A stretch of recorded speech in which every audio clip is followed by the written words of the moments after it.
back and forth. The search is slow and painstaking, based partly on historical documents The original building's this one. and partly on memories. From the story said, I think I saw something, but 60 years ago, you were 5, 6 years old.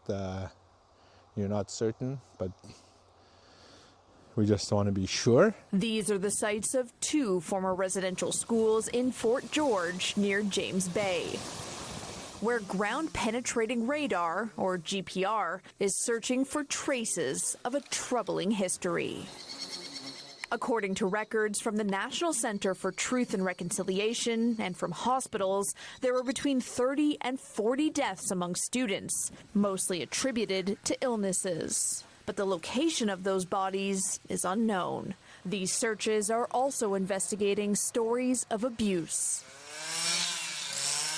The first step of the searches is clearing the land and finding the school's foundations. Right now we're actually right behind this building. This is the building of where the priest lives. These were from archives that were transferred from the federal government, but there's quite a few aerial photos that were taken.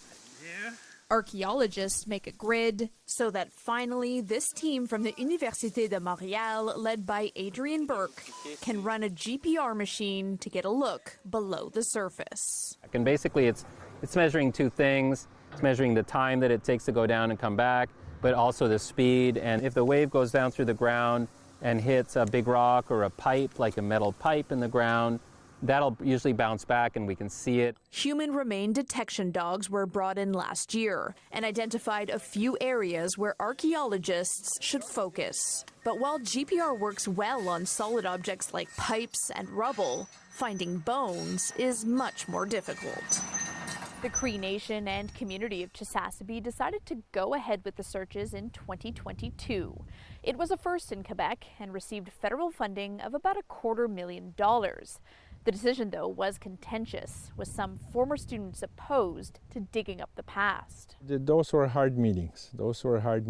And it's a topic nobody wants to talk about because it's friction between families in the same community. We knew that this would trigger a lot of emotions and things from the past. That's why the team from UDM is doing the work pro bono. Its travel, lodging, and food is paid for with the money from Ottawa, but the expertise is free. We consider it to be just part of, I guess, service, but also just building better relations with First Nations and Inuit.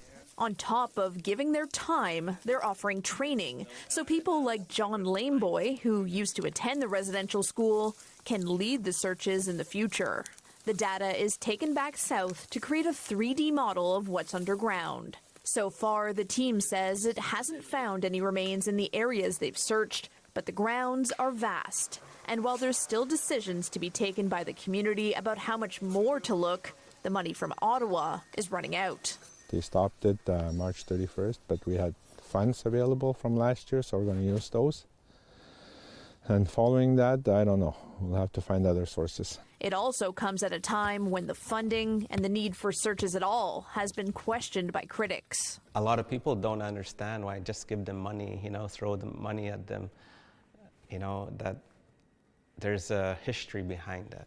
While the searches involve long days spent in the bush, Burke says it's nowhere near the most difficult part of the experience. What's different here is it's children and it's the testimony of the survivors, and they tell you about actual abuse. So the best we can do is listen and try and understand it, at least to be understanding. But it is hard. I'd say that's by far the hardest part of the work. Looking for answers after decades. We know it's a way of healing as well. So we'll listen to them. Even though it's difficult, it's a difficult truth, we need to proceed. Either way, she goes away with the answer, and she gets peace of mind.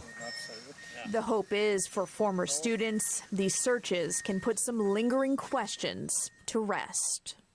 Kelly Gregg, CTV News, Chisasibi.